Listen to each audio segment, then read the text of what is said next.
Палуандар, ассалаумалейкум туғандар. Шул ақбозат сатылады екен туғандар. Мен шақырдылар, барғаны қолым тибеді аяққа. Ана үшін шығарып көрейінші. Ақбозат 5 асы екен туғандар. 5 асы 5-5-ке дағы жүгіреді екен, аламанға дағы жүгіреді екен туғандар. Шу орта бойлы ақбозат 150 мың сом кемі бар екен туғандар. 150 мың сом. Базар қорған 3 бұлақ айлында туғандар.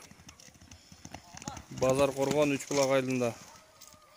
Қалаушылар шу номерге чаласыңар сұрап білересіңер туғандар. Базар басында 150 мың сомда кемі дағы бар азырақ.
Thank you.